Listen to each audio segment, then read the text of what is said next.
Shalom, Bapak Ibu dan saudara-saudari yang terkasih, jumpa lagi dalam Sikat Sabda Iman Katolik. Hari Senin Pekan Biasa ke-16, 18 Juli 2022. Bacaan dari Injil Matius bab 12 ayat 38 sampai 42. Marilah kita siapkan hati dan pikiran kita untuk mendengarkan sabda Tuhan. Semoga Tuhan beserta kita, sekarang dan selama-lamanya. Inilah Injil suci menurut Matius. Dimuliakanlah Tuhan. Sekali peristiwa, beberapa ahli Taurat dan orang Farisi berkata kepada Yesus, "Guru, kami ingin melihat suatu tanda daripadamu." Jawab Yesus kepada mereka, "Angkatan yang jahat dan tidak setia ini menuntut suatu tanda, tetapi kepada mereka tidak akan diberikan tanda selain tanda Nabi Yunus. Sebab seperti Yunus tinggal di dalam perut ikan 3 hari 3 malam, demikian pula Anak Manusia akan tinggal di dalam rahim bumi 3 hari 3 malam. Pada waktu penghakiman orang-orang Niniwe akan bangkit bersama angkatan ini dan menghukumnya juga. Sebab orang-orang Niniwe bertobat setelah mendengar pemberitaan Yunus, dan sungguh yang ada di sini lebih daripada Yunus. Pada waktu penghakiman, Ratu dari Selatan akan bangkit bersama angkatan ini, dan ia akan menghukumnya juga. Sebab ratu itu datang dari ujung bumi untuk mendengar hikmat Salomo, dan sungguh yang ada di sini lebih daripada Salomo." Demikianlah sabda Tuhan. Terpujilah Kristus. Bapak, Ibu, dan saudara-saudari yang terkasih, renungan hari ini akan dibawakan oleh Frater Daniel Bernardus Bala HHK dari Palopo, Sulawesi Selatan. Selamat mendengarkan.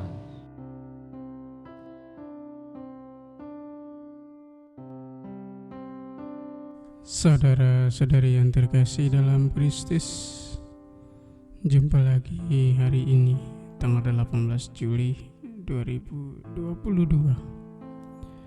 Kita telah mendengar firman Tuhan, bagaimana orang-orang Yahudi mereka meminta tanda dari Yesus. Saudara-saudara yang terkasih, untuk menyatakan atau membuktikan sesuatu, biasanya orang memakai tanda. Tanda yang diminta oleh para ahli Taurat dan orang Farisi kepada Yesus adalah tanda ajaib atau mujizat. Adalah merupakan ciri khas orang Yahudi bahwa mereka meminta tanda atau mujizat dari orang yang menyatakan dirinya sebagai guru atau rabi atau utusan Allah. Seolah-olah jika tanpa tanda, orang akan sulit menerima dan mempercayai utusan atau rabi tersebut. Hal ini dikarenakan para ahli Taurat dan orang Farisi lebih suka percaya kepada Allah melalui hal yang terjadi di luar dugaan atau melalui sesuatu yang abnormal, yang tidak wajar, dan yang menyimpang. Saudara-saudara yang terkasih, Yesus menyebut generasi mereka itu sebagai angkatan yang jahat dan tidak setia, yang murtad. Murtad itu sama dengan membuang iman. Terhadap permintaan mereka, Yesus menjawab bahwa tanda satu-satunya yang akan diberikan kepada angkatan itu adalah tanda Nabi Nabi Yunus. Dalam arti tidak ada tanda lain yang akan diberikan kepada mereka selain tanda peringatan. Saudara-saudara, kita tahu bahwa Yunus adalah seorang nabi yang memberi peringatan, menyampaikan berita penghukuman Tuhan kepada orang Niniwe. Tetapi ia sendiri tidak luput dari hukuman Allah ketika berlaku tidak taat dan tidak setia pada panggilan Tuhan.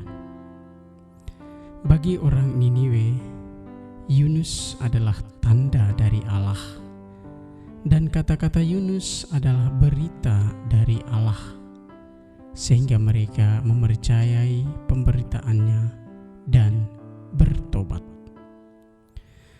Apa yang mau disampaikan Yesus di sini?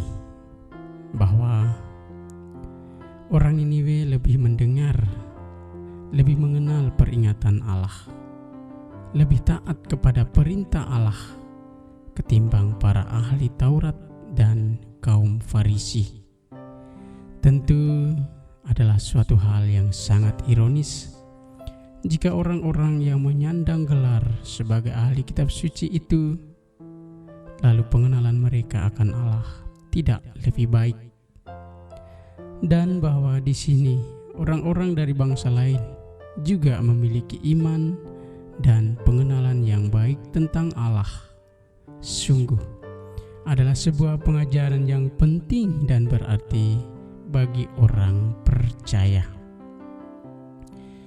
Dalam sabda Yesus berkata, para ahli Taurat dan kaum Farisi telah menjadi begitu buta sehingga tidak dapat melihat kebenaran, dan telah menjadi begitu tuli sehingga tidak dapat lagi mendengar peringatan Tuhan yang telah nyata melalui kehidupan dan pelayanan Yesus.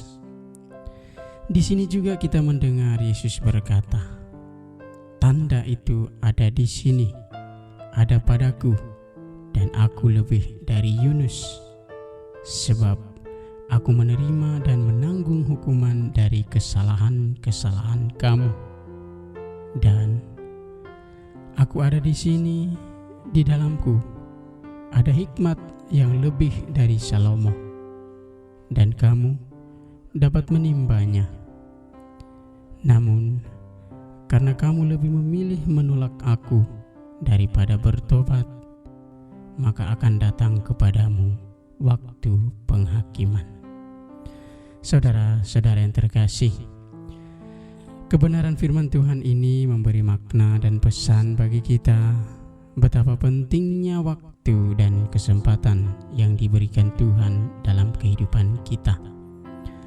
Tuhan menganugerahkan waktu dan kesempatan tidak hanya untuk kesibukan dan urusan-urusan dunia ini, tetapi juga memanfaatkannya sebagai kesempatan untuk mengenal Allah. Karena itu, hendaklah kita juga mengisinya dengan kegiatan-kegiatan yang dapat membangun hubungan kita dengan Allah, seperti berdoa, membaca firman, dan beribadah. Sebab melalui itu, iman dan pengenalan akan Allah dapat bertumbuh dan berkembang. Semoga Tuhan memberkati kita.